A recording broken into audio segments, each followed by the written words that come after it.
I'll join palms. And repeat after me. I take refuge in the Buddha. I take refuge in the Buddha. I take refuge in the Dharma. I take refuge in the Dharma. I take refuge in the Sangha. I take refuge in the Sangha. Keeping the palms joined.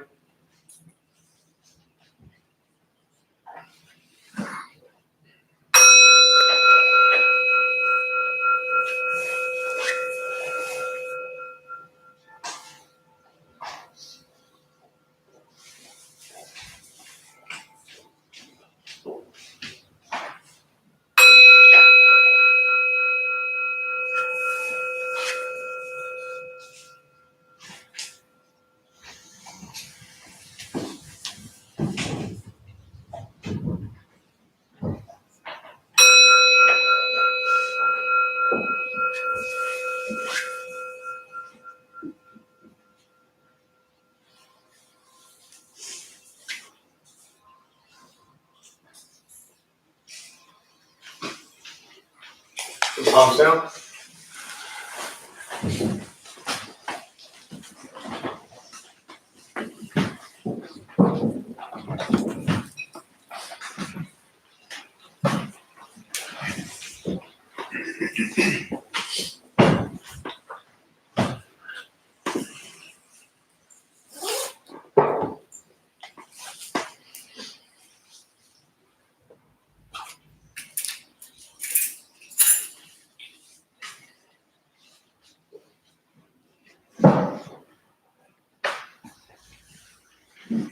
I think something just occurred that has never happened in the history of the Dharma Bum Temple.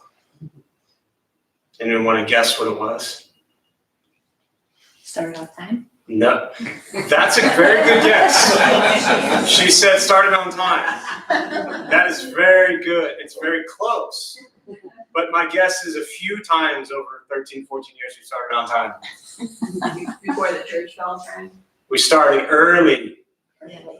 Yeah. So between the two of you, you got it figured out. So you each get 50 points. Good job. Yeah, I didn't really realize it until like midway through my first bow or second bow. I heard the church bells. I was like, wow, we started early.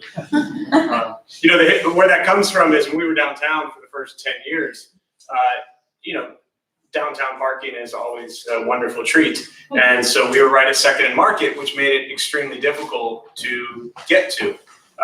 We said for 10 years that one thing that was really cool about the downtown space for all that time was you were only there if you really wanted to be there.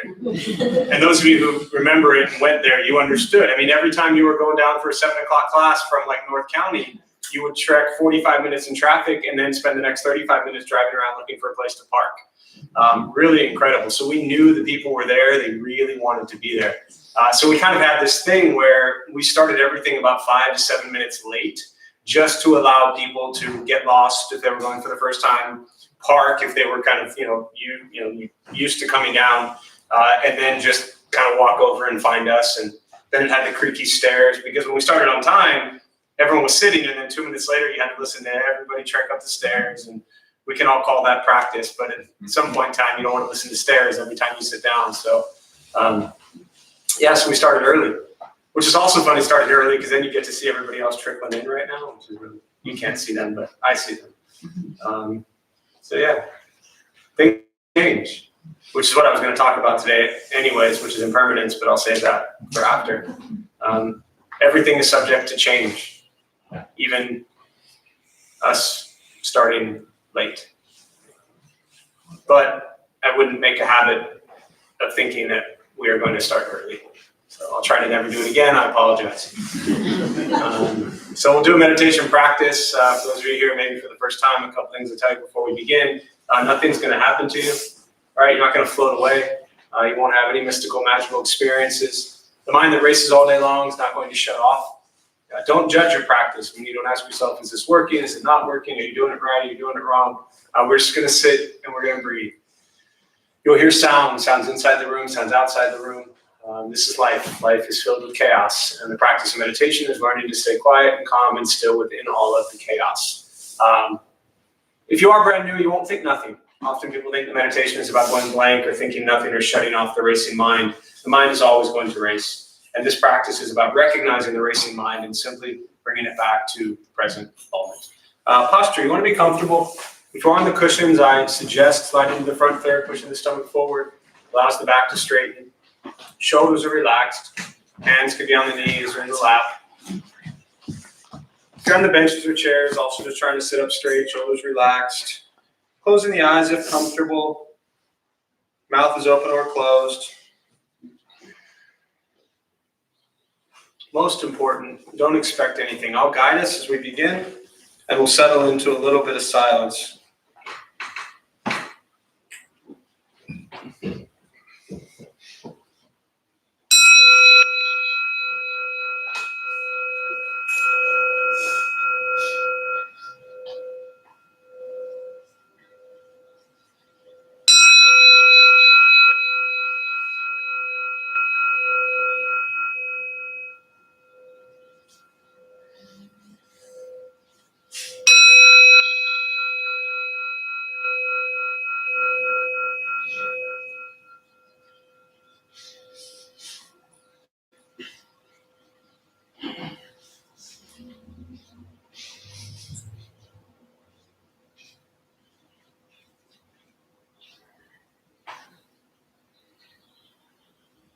And again, starting with the eyes closed if comfortable, mouth open or closed. We'll start with taking 3 deep breaths, slowly.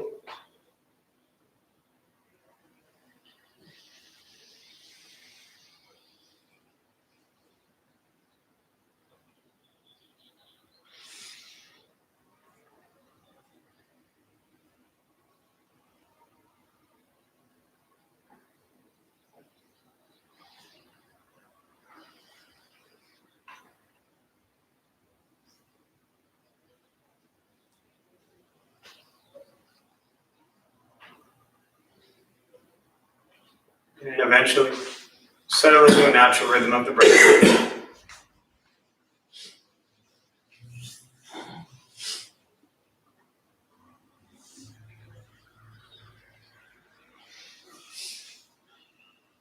Start with gently guiding the attention and focus to the stomach or chest.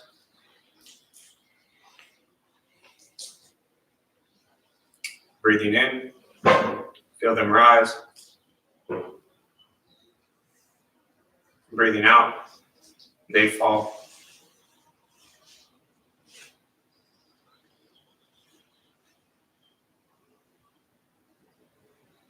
Simply continue this practice, observing sensation of breath, expecting nothing but to sit and breathe.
And as the mind wanders,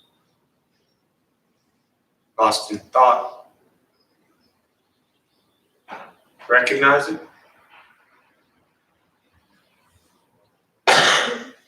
Release that thought. Return attention, focus to the breath.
Where's your mind?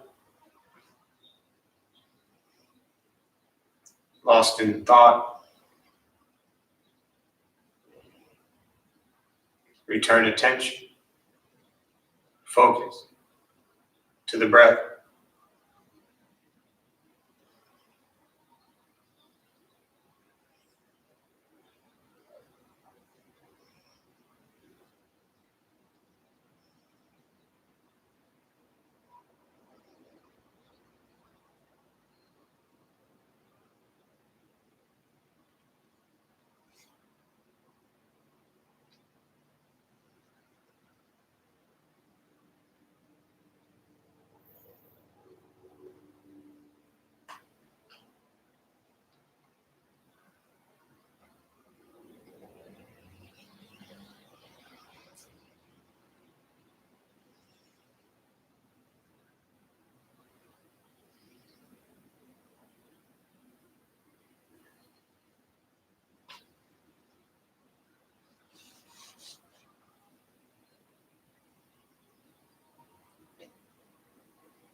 Letting go of expectations, letting go of judgments from the practice. Just sitting, breathing.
Keeping the mind alert.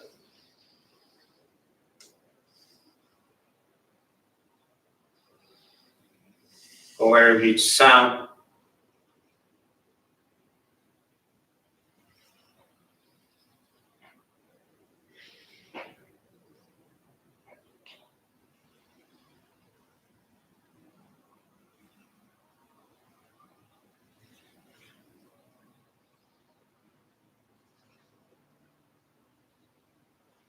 Each thought.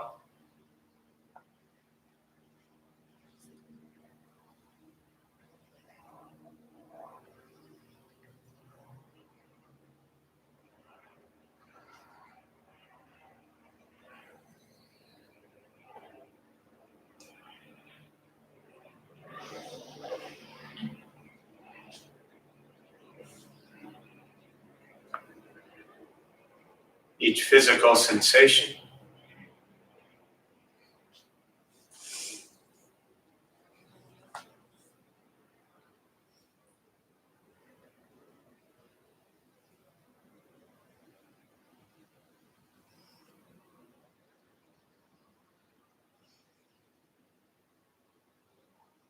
Yet concerned with nothing but sitting, breathing.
Learning to be comfortable in stillness,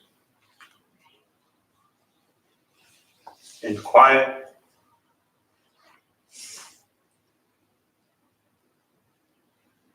wanting nothing but to sit and breathe.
And with the body still, rested.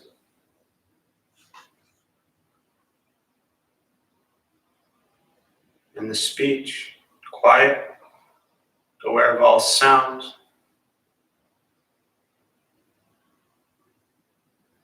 And the mind learning to settle.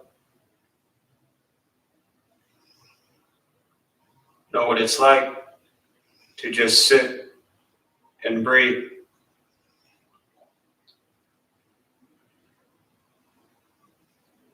Knowing with each breath, there's nothing else to do.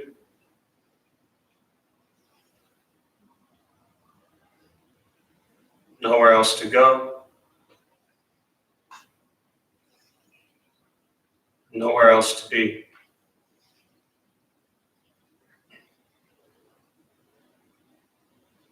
Everything beautiful. Exactly as it is.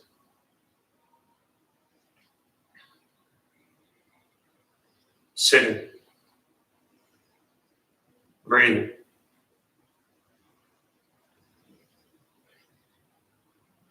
And once again, taking 3 deep breaths, slowly.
As you slowly open the eyes,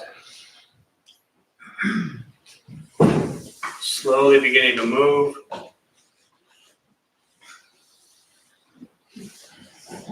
And most important, with the practice of meditation, is to recognize how you feel now, immediately after. Compare this to how you typically feel throughout your day. Recognize the difference, if there is one. Ask yourselves how you prefer to feel every day for the rest of your life. And realize however you feel now, it's quiet, calm, still, or a busy mind, racing mind. Whatever you're sitting with at this moment has nothing to do with anything I said. It's nothing to do with how you sit, hold the hands across the legs. It's nothing to do with the sounds around us, or anything else for that matter. It's everything to do with your own mind and your own mind's reaction to an external condition. This is what the Buddha called pratitya samuppada, means dependent origination. This is the basis of the Buddha's awakening. The word Buddha simply means awakened. He was a human being no different than anyone in this room who began to understand why he suffered, why he got angry, sad, depressed, stressed, anxious. He began to understand the causal relationship of all phenomena. What that means very simply for all of us in this room, regardless of where you come from or what you believe in or where you think you're going, your whole life is filled with things that happen and you react. More stuff happens, more reactions. That's it. This practice is learning what it's like to respond to something quietly, peacefully, still. Because for most of us, the way you responded to the last 20 minutes is quite different from how you respond to everything else that's happening throughout your days. And so all we're working on is closing the gap where the way you feel now is closer to how you feel always. Just as driven, motivated, productive, successful, whatever that means to you in your respective lives. But with a mind that's steady, clear, focused, distracted by nothing, disturbed by no one. This practice is not easy. It's not necessarily fun. Meditation is not an escape, as often people think it is. It's not closing your eyes and pretending you're sailing down a river and looking at all the birds and trees and flowers and thinking everything is grand. Life is filled with chaos. Meditation is learning to become present with things as they are. Meditation is free. Buddhist practice is free. It's sitting, breathing, learning to be kind to yourself and every other person you encounter, every moment of your entire life. And being kind not to just the ones you like. I try not to complicate this practice. We spend so much time thinking about past, worried about past, trying to change past. So much time pondering future, what's next, where do we go, how's this going to happen? And very little time actually appreciating present moment and things as they are. Because every moment you have, regardless of what the condition is beautiful. Because that's what it is. And what an incredible opportunity we have to learn to become present with each moment. Yeah, what most of us do is we resist each moment. We fight it, we struggle it, we want to change it, we don't like it. If we do like it, we often shift to thinking about something else we don't like. For some reason, I don't know why. If I had the answer to that, then that'd be great. But things as they are, suchness. Tathagata, one of the names of the Buddha, means suchness, things as they are.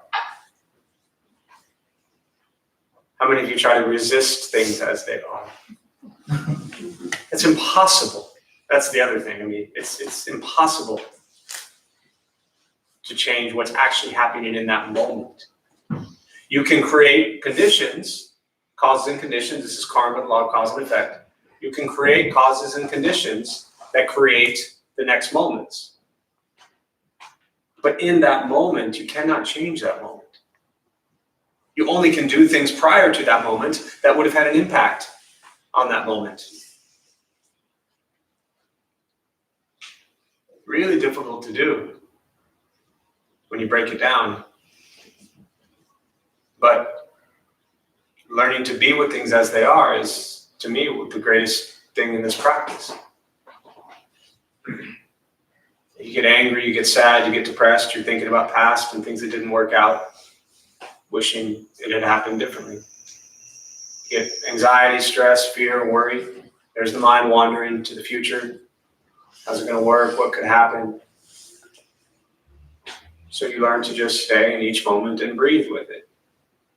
Because then you can actually experience it. And sometimes what you're experiencing in that moment sucks. Being with things as they are and embracing the present moment. Some people say accepting the present moment.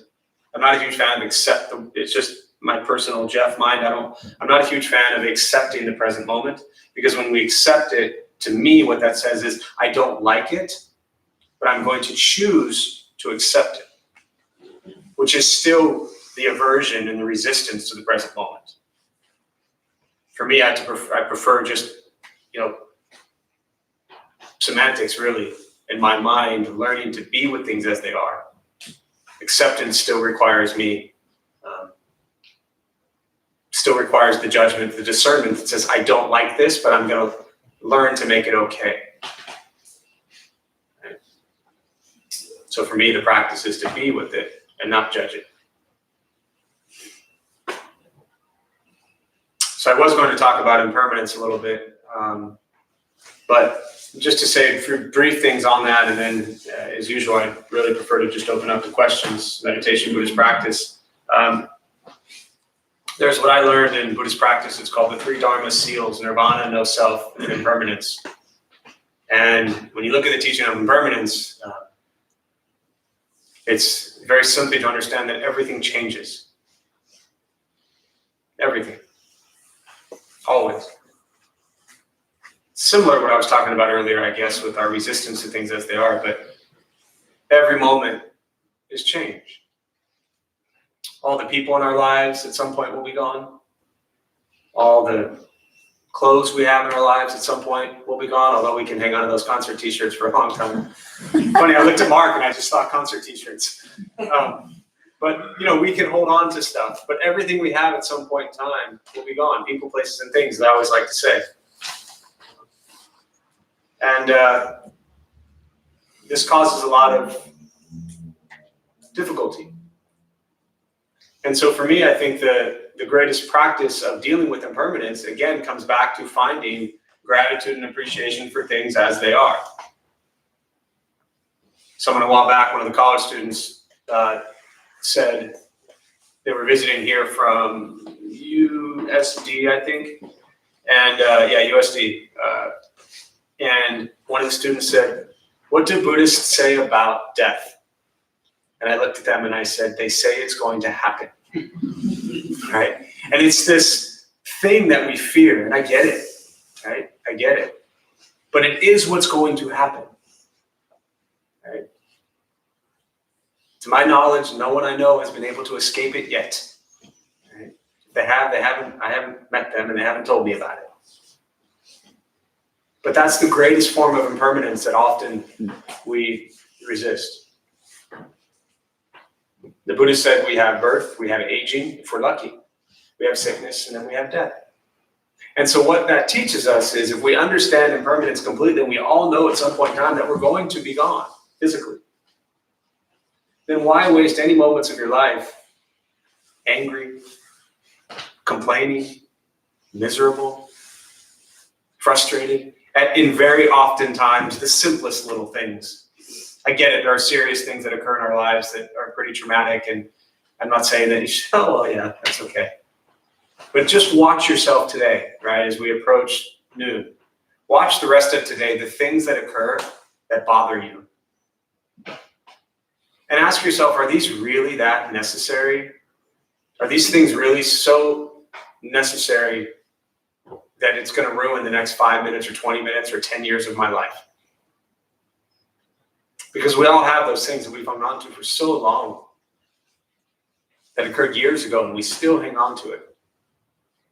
And while we're stuck in all this, frustration and anger and resentment and, things like that we just don't want to move on from, we're actually missing the beauty of the present moment.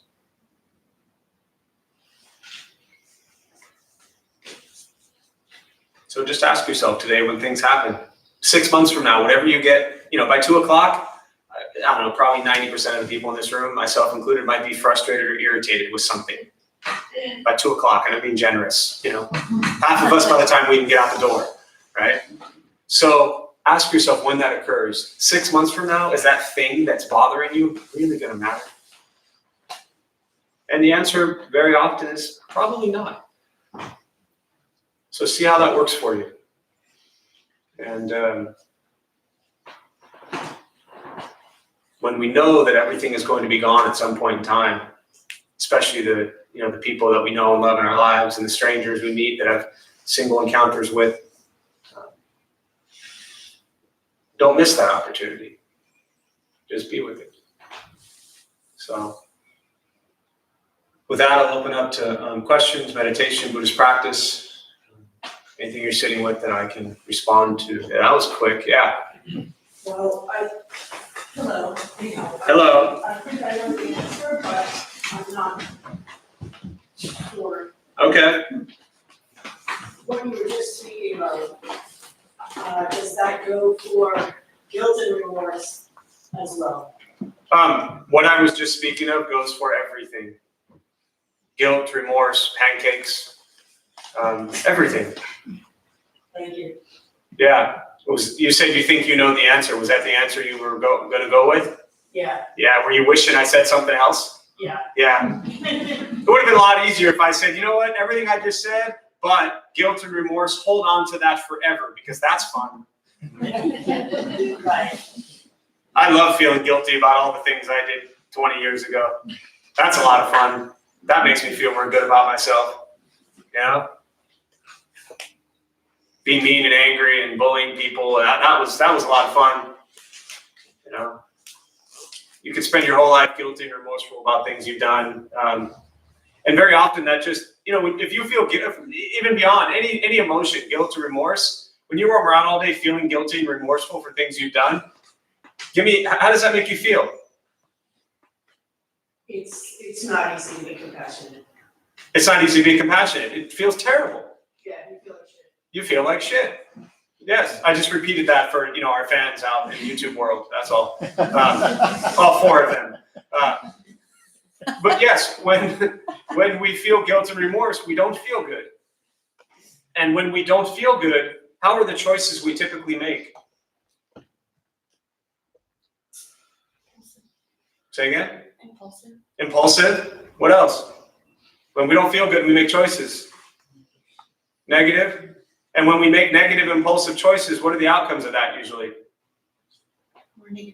More negativity, and then more remorse. So you see the cycle we're stuck in? Again, I'm not sitting here saying this is easy. It's not like you go to one Dharma talk and read one Pancakes book and all of a sudden you're like, okay, great, boom. No more remorse for me. No more regrets. But we have to begin by starting intellectually understanding that the feelings of regret and remorse, it's just like a dagger in our hearts and not beneficial.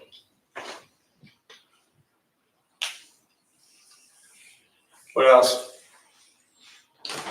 At the beginning, we did this 3 times. You said once to Dharma, Yes, once to Sangha, and Yes. once to Buddha. yes, And so, what does it mean when we do this to Buddha? exactly. Great question. So the question for those in the back who didn't hear it, he said at the beginning when I join palms and I bow, I do this to the Buddha, the Dharma, the Sangha. What does it mean, right? You're asking what does it mean? Specifically, you said, what does it mean to the Buddha? Let me walk through all 3 of them kind of briefly, and I'll focus on the Buddha a little bit. But so first thing is, for me, what I was taught in every Buddhist tradition, every lineage, every culture, will do formal rituals differently, right? Without getting too far into it, I come from a Taiwanese Buddhist background, which is a mixture of Chan, which is the Chinese word for Zen, right? So it's Zen practice with Pure Land practice. That's what I started at 17 years ago. Right? So what I do is what I was taught, what I was trained in, what I practiced. Now, that also included wearing robes and bowing a lot for hours and hours and hours and chanting a lot in a language, unless you speak Mandarin, you wouldn't understand, and doing a lot of formal rituals. When we started Dharma Bum Temple 13, 14 years ago, we started it to remove most of that from the space. Because if you walked in that door and I put a robe on you and I told you to bow and chant and say a bunch of other stuff in another language, how many times do you think you'd be coming back? Some people, a lot. But most people, not really. It's not why we're here. So when we started Dharma Bums, like I said, we wanted to remove a lot of what I considered the cultural barriers that really was a hindrance to people learning about the heart and essence of Buddhist teachings. But for me as a practitioner, everything that I was taught and learned is still very important to me. But I have modified it, I would say, when I share and I lead, because I like to make it more applicable to a Western culture. But for me, what we're doing right here is very formal ritual practice. So when I come in, I'm going to do a form of joining palms. I'm going to do a form of a prostration. I'm going to do a form of an offering that I was taught. And that way I feel that I am honoring my teachers that taught it to me that way. That doesn't mean I'm asking all of you to do that. I do say join palms. A lot of people don't want to and they don't. You're behind me and I can't see anyways. Even if I could, it doesn't matter, right? So that kind of, I wanted to set up the ritual part of it, right? So that for me is my kind of opening ritual that I do. Then you look at what's being said. And you're doing what's called taking refuge in the triple gem, right? So think about taking refuge. What does the word refuge mean to you? Coming within a circle or safety. Safety, coming within a circle. What else? Just throw out some words of refuge. What does refuge mean to you all? Sanctuary. What else? Relief. Protection. Right? So safety, comfort, protection, relief coming together. So we're taking refuge in something. Now the question is, well, what the heck did we just take refuge in? Right? I also remember years ago, let me go back to this for a second, the palms. And Tom was here just a little bit earlier. but he's been around for years. And for about 2 years, he would come to Buddha for You and he would join palms. And at first he resisted, that was fine. He didn't like it. It made him feel uncomfortable. And then one day, after about 2 years, he told me a story. He was at work one day and he started to get really agitated and irritated. He was trying to calm himself down, and he had his mala beads, and he was trying to do his breath, and he put his palms together. And all of a sudden, he was like, whoa, I feel calm. Because he'd just been conditioned for 2 years over and over and over again that this action calmed him down because he was in his place. My master used to say, this is the past, this is the future. You bring it together, and you really appreciate present moment because that's all we got.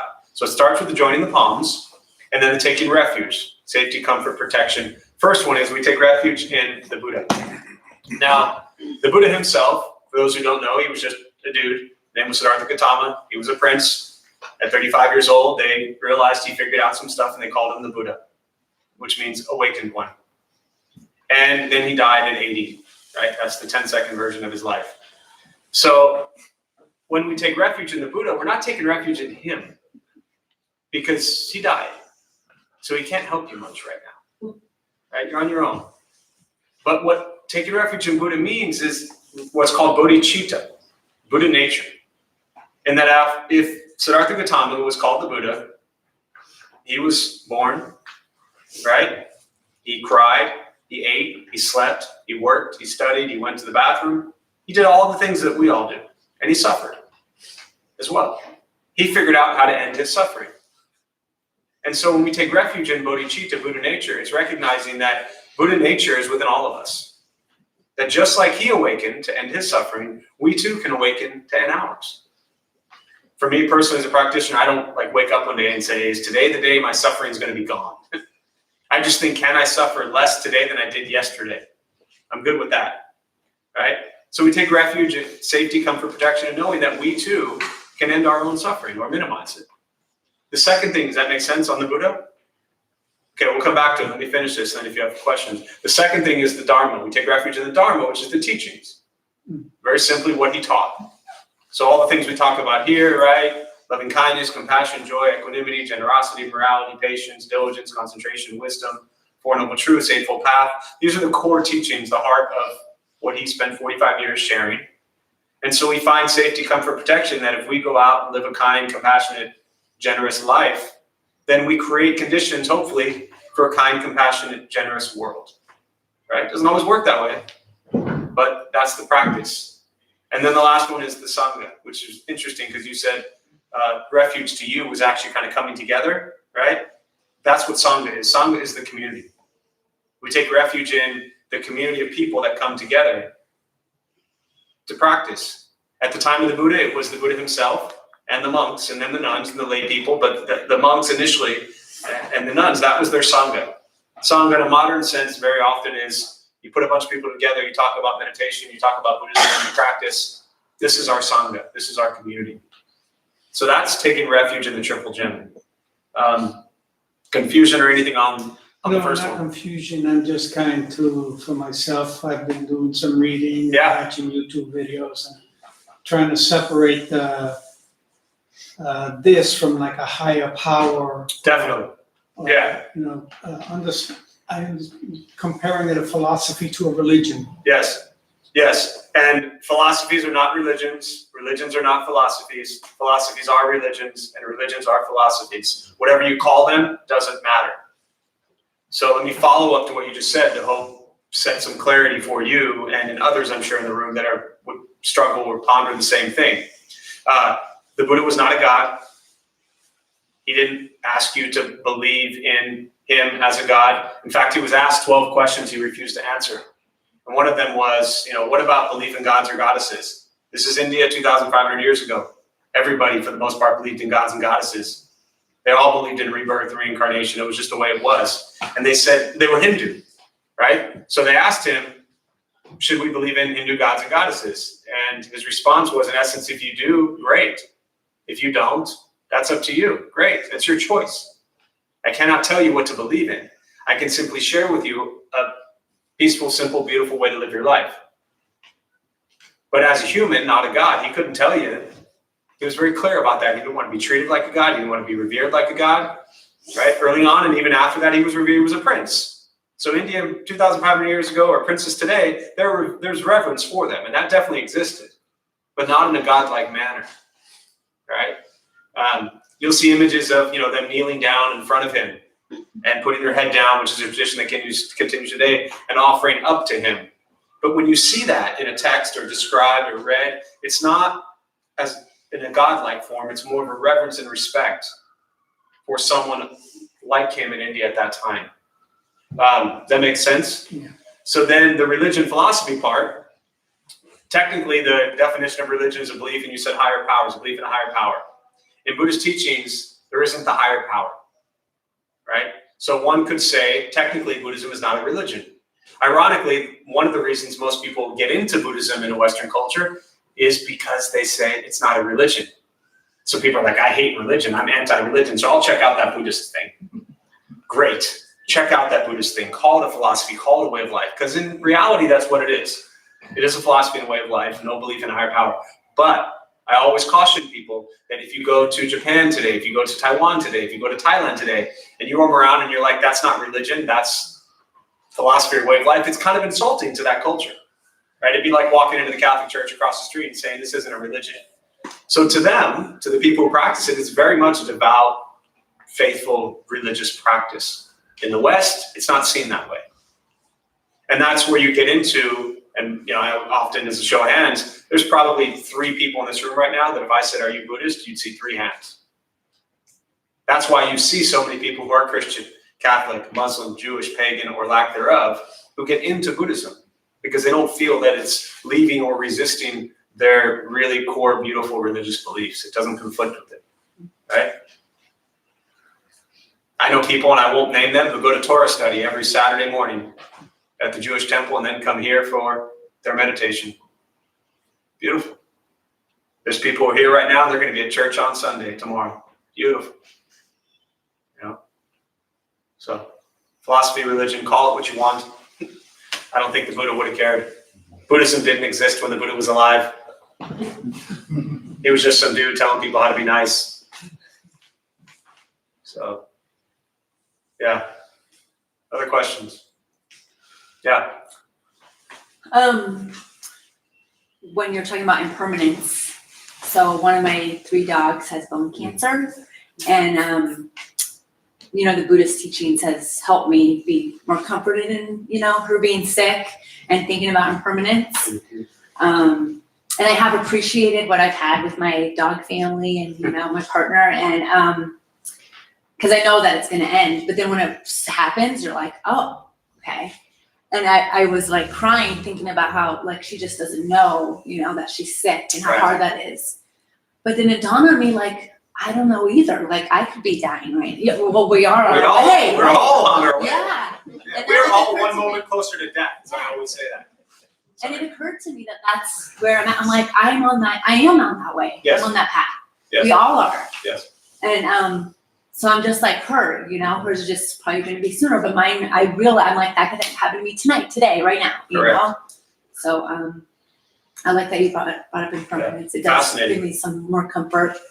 Yeah, it's fascinating to think that, and I know you understand this from having been around this a while, but especially for those who are new, embracing, understanding, and being with impermanence doesn't make it any easier, right? Death and loss and losing loved ones doesn't mean, a Buddhist who embraces impermanence or a human who embraces impermanence doesn't mean you're not going to cry and hurt and feel pain and sad and loss.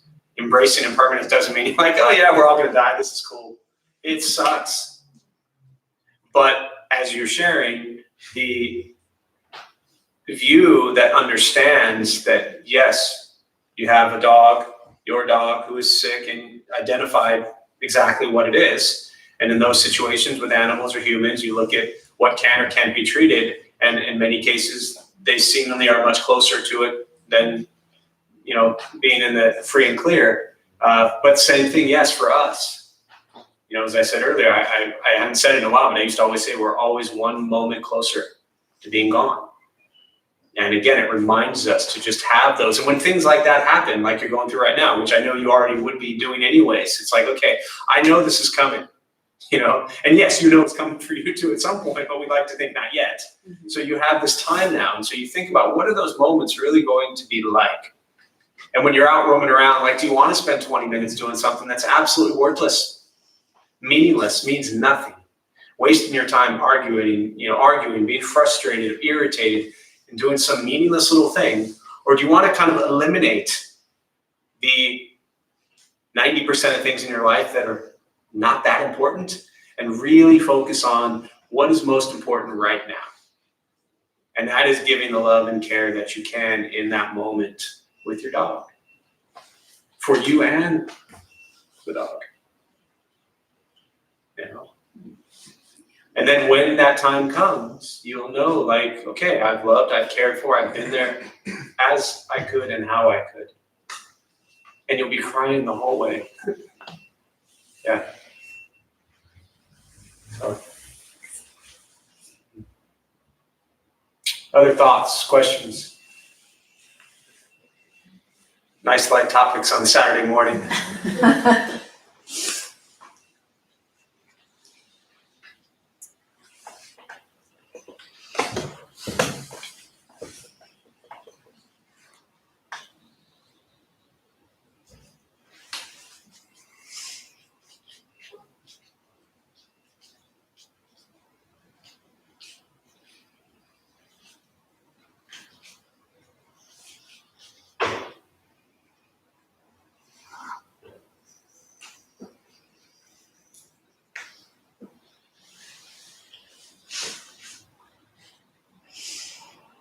Yeah, it's a heavy one to sit with for a little while.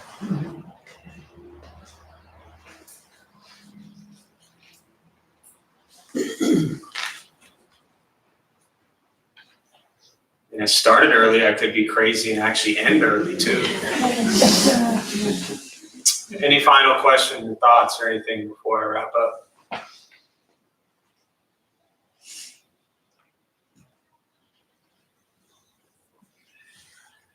So please, as you go throughout your day, just watch, what I was talking about earlier and what I just shared now. They kind of go together.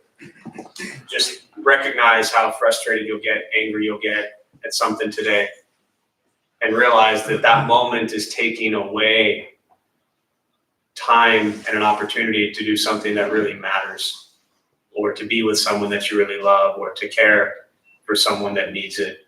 So just watch that as that happens today. We all know how much time we can waste doing things. So, there's the great practice of diligence and the Buddhist teachings, and I like to look at it as being diligent with how we spend our time. And if we use that time wisely, then maybe there'll be less regret and remorse later on in life, looking back. Whatever you've already done, whatever time you've already used unwisely, can't change that. But you can control how you use your time going forward.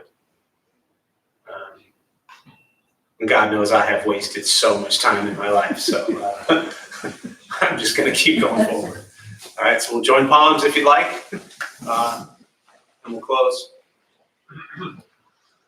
May any merit gained from this practice be transferred to all beings in all directions. May all beings be at peace. May all be free from suffering.